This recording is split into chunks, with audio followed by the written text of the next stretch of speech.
What do you do when you lose a loved one and there's no body to identify, recover, claim? That was my life almost 32 years ago, and I know that there are some people who may watch this who have been through a similar situation.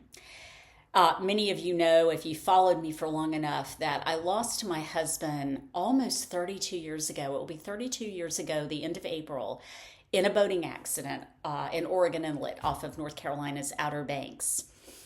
He and his father were both killed, and my father-in-law's body washed ashore. But after 3 days of searching by the Navy, the Coast Guard, the Dare County Sheriff's Department, my husband's body was never found.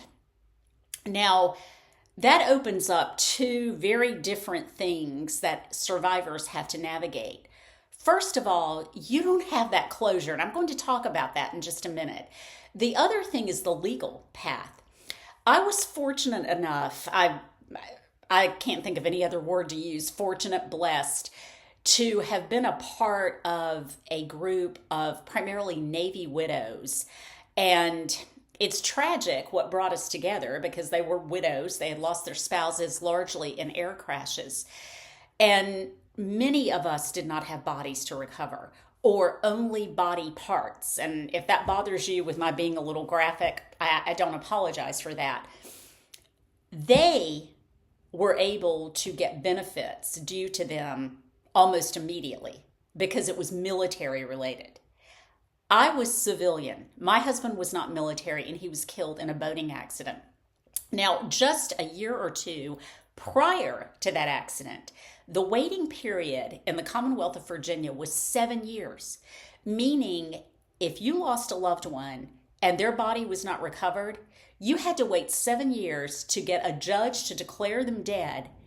7 years of life insurance not coming to you or Social Security benefits or anything like that. Fortunately, when my husband was killed, the waiting period was only a year. I say only because it's a matter of perspective. But in that time, my hands were tied. I couldn't even sell his car because it was in his name. So and I've got miracle stories on top of miracle stories of how my children and I got through that first year. But back to the closure. It's really difficult and it's hard to explain. I can't even find adequate words to explain what it's like when you don't have a body to identify. And especially if it's someone so close to you, like your spouse, your significant other, a parent, a child, a sibling, your best friend.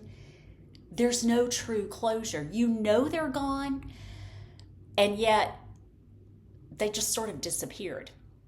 Now, whenever I go to my hometown in North Carolina, which sadly is not often these days, I always make it a point to go visit my parents' graves. They're both buried in the same cemetery in our little town, and I'll go and I'll spend time at my dad's grave, and then I'll go and I'll spend time at my mom's grave. And I was at both of those services when my parents' coffins were lowered into the ground. So that's closure. They died. They were buried. I have a little place I can visit once in a while to just pay respects to the bodies that created me and raised me.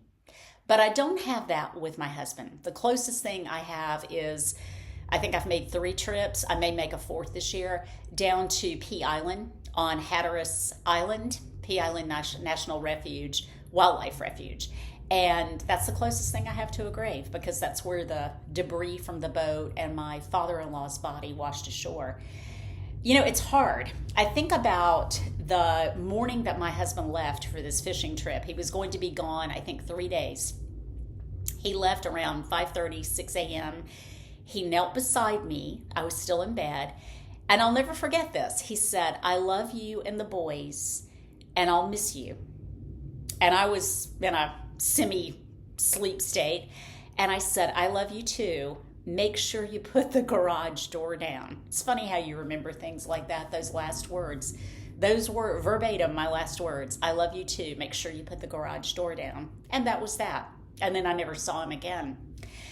What I would say to anybody who enters a relationship with someone who has been through something like that is to handle their hearts with care.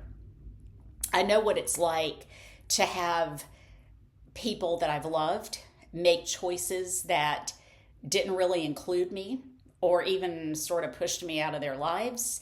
And it brings all that up again. It's almost like a sense of abandonment.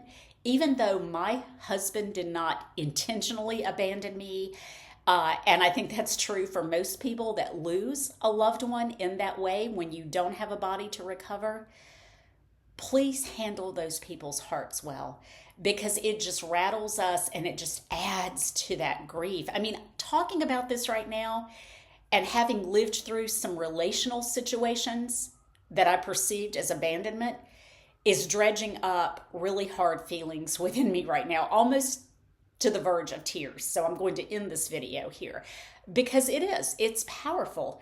And our hearts are very sensitive. And it's not just me, I'm no martyr. You know, there are a lot of people that have been down that same path, different situations. So just shedding a little life. I know I've pivoted to totally grief coaching, and sometimes I'll talk about grief, sometimes I'll talk about yoga, and sometimes I may just talk about faith. But today it's about grief, and it's about taking care of your heart, both the survivor and the people who are in the survivors' lives when there's no complete closure of a death. Hope you have a great day. And I hope that you live life to the fullest on this day and this week.